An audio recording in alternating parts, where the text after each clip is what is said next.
Luke chapter 12. Warnings and encouragements. Meanwhile, when a crowd of many thousands had gathered, so that they were trampling on one another, Jesus began to speak first to his disciples, saying, "Be on your guard against the yeast of the Pharisees, which is hypocrisy. There is nothing concealed that will not be disclosed, or hidden that will not be made known. What you have said in the dark will be heard in the daylight, and what you have whispered in the ear in the inner rooms will be proclaimed from the roofs. I tell you, my friends, do not be afraid of those who kill the body, and after that can do no more. But I will show you whom you should fear. Fear him who, after your body has been killed, has the authority to throw you into hell. Yes, I tell you, fear him. Are not 5 sparrows sold for 2 pennies? Yet not one of them is forgotten by God. Indeed, the very hairs on your head are all numbered. Don't be afraid. You are worth more than sparrows. I tell you, whoever publicly acknowledges me before others, the Son of Man will also acknowledge before the angels of God. But whoever disowns me before others will be disowned before the angels of God. And everyone who speaks a word against the Son of Man will be forgiven, but anyone who blasphemes against the Holy Spirit will not be forgiven. When you are brought before synagogues, rulers and authorities, do not worry about how you will defend yourselves or what you will say, for the Holy Spirit will teach you at that time what you should say. The parable of the rich fool. Someone in the crowd said to him, "Teacher, tell my brother to divide the inheritance with me." Jesus replied, "Man, who appointed me a judge or arbiter between you?" Then he said to them, "Watch out. Be on your guard against all kinds of greed. Life does not consist in an abundance of possessions." And he told them this parable. The ground of a certain rich man yielded an abundant harvest. He thought to himself, "What shall I do? I have no place to store my crops." Then he said, "This is what I'll do. I will tear down my barns and build bigger ones, and there I will store my surplus grain.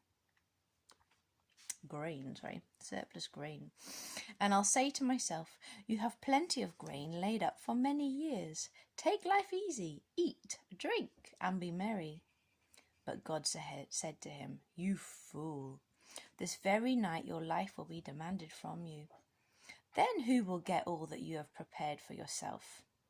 This is how it will be with whoever stores up things for themselves, but is not rich towards God." Do not worry. Then Jesus said to his disciples, "Therefore I tell you, do not worry about your life, what you will eat, or about your body, what you will wear. For life is more than food, and the body is more than clothes. Consider the ravens, they do not sow or reap. They have no storeroom or barn, yet God feeds them. And how much more valuable are you than birds? Who of you, by worrying, can add a single hour to your life? Since you cannot do this very little thing, why do you worry about the rest? Consider how wild flowers grow. They do not labor or spin. Yet I tell you, not even Solomon in all his splendor was dressed like one of these. If that is how God clothes the grass of the field, which is here today and gone tomorrow, thrown into the fire tomorrow, how much more will he clothe you, you of little faith? And do not set your heart on what you will eat or drink. Do not worry about it, for the pagan world runs after such things, and your Father knows that you need them. But seek his kingdom, and these things will be given to you as well. Do not be afraid, little flock, for your Father has been pleased to give you the kingdom. Sell your possessions and give to the poor. Provide purses for yourselves that will not wear out, a treasure in heaven that will never fail, where no thief comes near and no moth destroys. For where your treasure is, there your heart will be also. Watchfulness. Be dressed ready for service and keep your lamps burning, like servants waiting for their master to return from a wedding banquet, so that when he comes and knocks, they can immediately open the door for him. It will be good for those servants whose master finds them watching when he comes. Truly, I tell you, he will dress himself to serve, will make them recline at the table, and will come and wait on them. It will be good for those servants whose master finds them ready, even if he comes in the middle of the night or towards daybreak. But understand this, if the owner of the house had known at what hour the thief was coming, he would not have let his house be broken into. You also must be ready, because the Son of Man will come in an hour that you do not expect him. Peter asked, Lord, are you telling this parable to us or to everyone? The Lord answered, Who then is the faithful and wise manager, whom the master puts in charge of his servants to give them their food allowance at the proper time? It will be good for that servant whom the master finds doing so when he returns.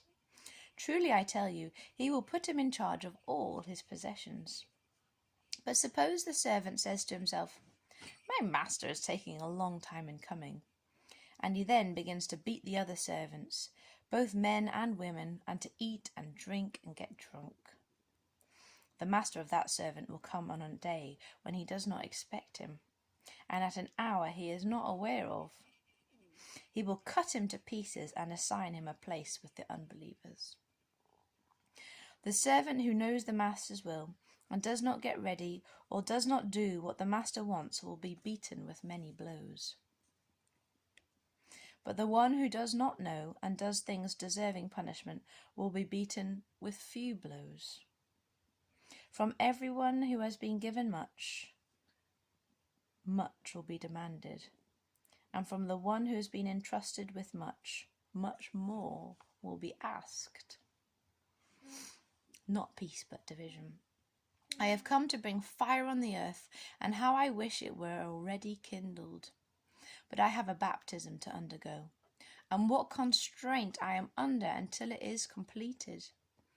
Do you think I came to bring peace on earth? No, I tell you, but division. From now on there will be 5 in one family divided against each other, 3 against 2 and 2 against 3. They will be divided, father against son and son against father, mother against daughter and daughter against mother, mother-in-law against daughter-in-law, and daughter-in-law against mother-in-law. Interpreting the times. He said to the crowd, When you see a cloud rising in the west, immediately you say, It's going to rain. And it does. And when the south wind blows, you say, It's going to be hot. And it is. Hypocrites, you know how to interpret the appearance of the earth and the sky. How is it that you don't know how to interpret the present time? Why don't you judge for yourselves what is right? As you are going with your adversary to the magistrate, try hard to be reconciled on the way, or your adversary may drag you off to the judge, and the judge turn you over to the officer, and the officer throw you into prison. I tell you, you will not get out until you have paid the last penny. It's a very challenging chapter. The verse that stands out to me, which probably summarizes a lot of what Jesus is saying here, is chapter 12, verse 34. And this is the verse I'm going to try and remember. For where your treasure is, there your heart will be also. So we need to think carefully about where we place our treasure.